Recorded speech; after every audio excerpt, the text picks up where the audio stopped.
अच्छा बेटा, हम इसमें देख रहे थे इंस्टेंटेनियस वेलोसिटी। इसमें डायरेक्शन को भी डिस्कस करते हैं।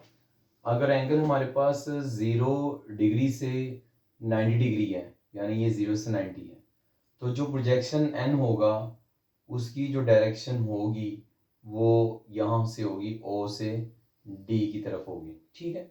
अगर हम एंगल h कर लेते हैं 90 डिग्री से 270 डिग्री, तो ये 90 है यहाँ पे, क्योंकि 90 ना, 90 से कहाँ पे एंगल h कर लिया, 90 से 270 बनाया, तो डायरेक्शन होगी D से E की तरफ डायरेक्शन होगी। ठीक है। तो ये एंगल लिखा, 0 से अगर 90 हो तो डायरेक्शन क्या है, O टू D डायरेक्शन होगी। अगर एंगल हो 90 डिग्री से 270 डिग्री हो, यानी यहाँ से ये एंगल हो, तो फिर डायरेक्शन D से E की तरफ होगी। ठीक है। D टू E डायरेक्शन होगी। अगर एंगल हो जाए 270 से 360, क्योंकि एक राउंड ट्रिप कंप्लीट होगा तो 360 हो जाएगा। एंगल 270 से कितना हो गया, 360 डिग्री, तो डायरेक्शन होगी E से D की तरफ, इसकी डायरेक्शन होगी। तो ये डायरेक्शन भी आ गई वेलोसिटी की, कौन सा एंगल हो तो क्या डायरेक्शन होगी इंस्टेंटेनियस वेलोसिटी की। तो लेट्स स्टार्ट बेटा, हम नेक्स्ट देखने लगे हैं acceleration in terms of omega. Omega की टर्म में हमने आज एक्सीलरेशन को डिस्कस करना है। तो देखिए बेटा, ये ओमेगा की टर्म में एक्सीलरेशन क्या होता है, तो इसके लिए भी डायग्राम वही है जो हमने फर्स्ट बनाई। इधर मैं डायग्राम ड्रा कर लेता हूँ। ये सर्कल है, ठीक है। इस सर्कल में पार्टिकल रोटेट कर रहा है लेट, ये डी ई डायमीटर है और ये सेंटर ओ कह दें, ठीक है। और यहाँ पे पार्टिकल पी है जो कि सर्कल में रोटेट कर रहा है, और इस पार्टिकल पी का रेडियस बन रहा है। इस रेडियस को हम लिख लेते हैं एक्स नॉट से मेंशन कर दिया, ठीक है। और ये एंगल थीटा बन रहा है। आप देखें एक बात आपने चैप्टर 5 के शुरू में पढ़ी थी, अगर पार्टिकल सर्कल में मूव करे तो उसका सेंटीपिटल एक्सेलेरेशन होता है, ठीक है। अगर पार्टिकल सर्कल में रोटेट कर रहा है तो उसका सेंटीपिटल एक्सेलेरेशन होगा, और सेंटीपिटल एक्सेलेरेशन जो है वो सर्कल के सेंटर की तरफ होता है, ठीक है। और इसका नाम रख देंगे A P. A P mean acceleration of particle, जिसकी डायरेक्शन क्या है, पी ओ। पी ओ से क्या मुराद है, पी से ए ओ की तरफ है, मतलब सेंटर की तरफ होती है एक्सेलेरेशन की डायरेक्शन जहाँ पार्टिकल सर्कल में रोटेट करता है। अब मैं इसके कंपोनेंट बनाने लगा हूँ, तो उससे पहले देखें वही पुरानी बात, इस पार्टिकल पी का प्रोजेक्शन बनेगा, और प्रोजेक्शन यहाँ पे बन रहा है जिसको एन प्रोजेक्शन कह दिया, प्रोजेक्शन मीन्स आया, ठीक है। और प्रोजेक्शन चूंकि डायमीटर के लॉन्ग मूव कर रहा है, पार्टिकल सर्कल में मूव कर रहा है, और इसका प्रोजेक्शन डायमीटर के लॉन्ग मूव कर रहा है, तो प्रोजेक्शन की भी तो एक्सेलेरेशन होगा। प्रोजेक्शन का एक्सेलेरेशन जो होगा वो भी सेंटर की तरफ होगा, और इस प्रोजेक्शन को मैंने ए से लिख दिया। एन प्रोजेक्शन के एक्सेलेरेशन को ए से लिख दिया जो कि सेंटर की तरफ है, और पार्टिकल पी का एक्सेलेरेशन है, और इस पार्टिकल पी का एक्सेलेरेशन भी सेंटर की तरफ है। तो देखें यहाँ पे मैंने प्रोजेक्शन का एक्सेलेरेशन लिखा, और इधर पार्टिकल पी का एक्सेलेरेशन है, ठीक है। इसको मैं लिख लेता हूँ ए पी से, और ये फॉर्मूला होता है वी स्क्वायर बराबर, ये हमने लास्ट टाइम पढ़ा हुआ है सेंटीमीटर फोर्स के फॉर्मूले में, और हमें पता है V is equal to R omega होता है। तो अगर स्केयर ले लें V square R square omega square हो जाएगा, और आर रेडियस है, रेडियस की जगह पे क्या लगा दें, एक्स नॉट लगा दें।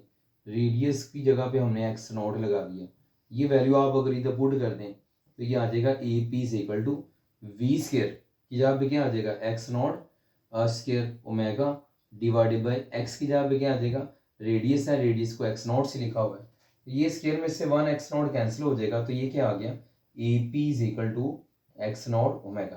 तो ये ना पार्टिकल पी का एक्सेलेरेशन बन गया, ठीक है। और ये ए के किसका एक्सेलेरेशन है, ये प्रोजेक्शन का है, ये प्रोजेक्शन एन का है, और ये पार्टिकल पी का है।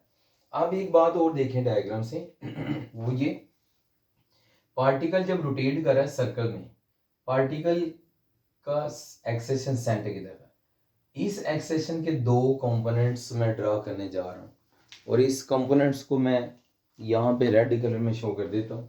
तो लेट करें इस पार्टिकल का एक्सेशन ये सेंटर की तरफ है, इसके दो कंपोनेंट बनाए। एक मैंने कंपोनेंट ये बना दिया, ये रेड कलर में, ठीक है। दूसरा ये कंपोनेंट मैंने बना दिया, ठीक है। ये दो कंपोनेंट बना दिए और ये एंगल थीटा है, तो ये भी एंगल थीटा है और उसी सेम लाइन से दो एंगल बन रहे हैं। इस लाइन से ऊपर वाला थीटा और नीचे वाला एंगल थीटा बन रहा है, तो दोनों सेम होंगे। सेम लाइन से बने वाले एंगल सेम होते हैं। ये 45 तो ये भी 45 हो। हमने ऊपर वाले ट्रायंगल का एंगल लिया, तो एंगल थीटा के सामने वाली साइड को क्या कहते हैं, परपेंडिकुलर कहते हैं। और ये 90 बन रहा है, तो इस 90 के सामने वाली साइड का नाम हाइपोटेनियस होगा और जो साइड बच गई ऊपर वाली साइड का नाम बेस हो गया, ठीक है। अब देखें ये गौर से अगर आप देखें कि एक तो प्रोजेक्शन का एक्सेशन भी डाउनवर्ड है, दूसरा इस पार्टिकल P का एक्सेशन AP है और इस AP का वर्टिकल कंपोनेंट ये बन रहा है और वो भी डाउनवर्ड है। तो दोनों सेम डायरेक्शन में, एक ही डायरेक्शन ब्लैक कलर में डाउनवर्ड और P पार्टिकल का एक्सेशन AP जो कि सेंटर की तरफ है और इसका वर्टिकल कंपोनेंट जो बन रहा है वो भी सेंटर की तरफ है। तो मैं इधर लिख लेता हूँ AP साइन थीटा। तो ये प्रोजेक्शन का एक्सेशन हुआ जो कि towards the centre of circle है और ये AP साइन थीटा क्या है, पार्टिकल P का वर्टिकल कंपोनेंट एक्सेशन का वो भी सेंटर की तरफ। दोनों की डायरेक्शन सेम है तो दोनों लॉन्ग है, डायमीटर के इक्वल है, ठीक है। अब AP का फॉर्मूला हमने अभी बना लिया। AP किसके इक्वल है, आपकी बुक में डायरेक्ट लिखा हुआ है, तो ये मैंने बना दिया। कैसे आया, ये सॉल्व कर दिया मैंने आपको। AP is equal to X not omega, तो ये इधर लिख दें एक्स नॉट ओमेगा, इधर पुट कर दें तो ये आ जाएगा E इज इक्वल टू, इधर आ जाएगा हमारे पास एक्स नॉट ओमेगा और साथ आ गया साइन थीटा, ठीक है। अब इसमें थीटा आ रहा है, अगर आप थीटा देखें तो ये एंगल है, ठीक है, और ओमेगा एंगुलर फ्रीक्वेंसी है। अब इधर आप वैल्यूज लगा दें, थीटा की वैल्यू लगा दें, चाहे theta is equal to omega T होता है, इधर भी पुट कर दें E is equal to X not omega और साइन ओमेगा टी आ गया, ठीक है। अब देखें ये जो हमारे पास फॉर्मूला भर रहे हैं ना, ये वाला, ये जो इक्वेशन बनी, इसमें साइन थीटा या साइन ओमेगा टी, ये साइन थीटा या साइन ओमेगा टी है, इसकी वैल्यू पुट करनी है। तो साइन थीटा की या साइन ओमेगा टी की वैल्यू आप बनाएं, तो ट्रिग्नोमेट्री की जनरल जो इक्वेशन होती है वो परपेंडिकुलर ओवर हाइपोटेनियस होती है। तो आप इधर से वैल्यूज पुट कर दें।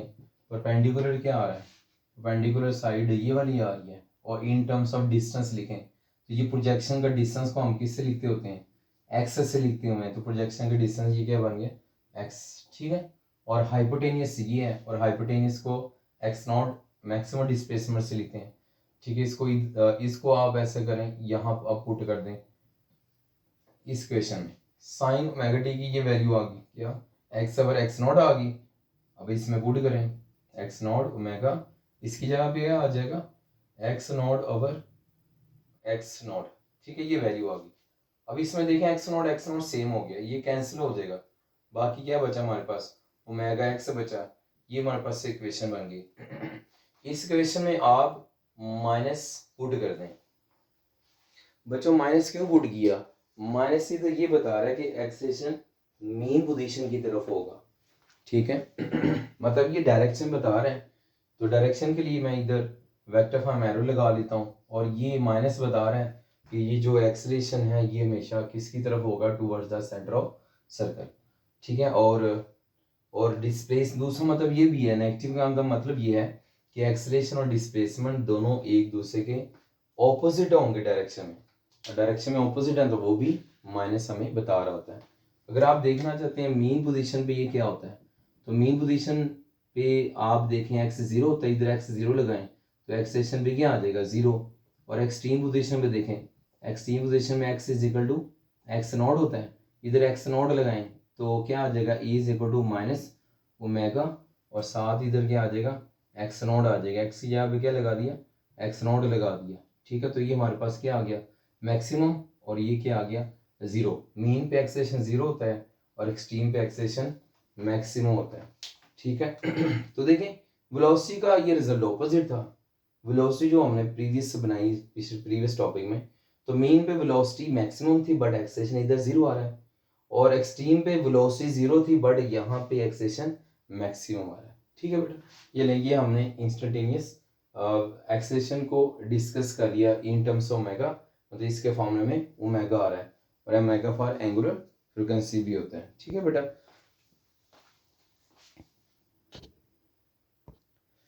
देखिए बेटा हमने कहा था ना इधर पार्टिकल P1 है और पार्टिकल P1 वाइब्रेट कर रहा था, तो पार्टिकल P1 और प्रोजेक्शन है, दोनों का टाइम पीरियड सेम है, दोनों का ये जो एम्पलीट्यूड लेवल DE और इधर जो हमने बनाया था ये B और C हमने बनाया था, BC लेवल इधर बनाया था पॉइंटर P1 के लिए, ठीक है, और ये DE लेवल, ये दोनों का एम्पलीट्यूड सेम है, टाइम पीरियड सेम है, तो हम इधर से ये रिजल्ट निकाल सकते हैं कि इनका मोशन भी सेम है।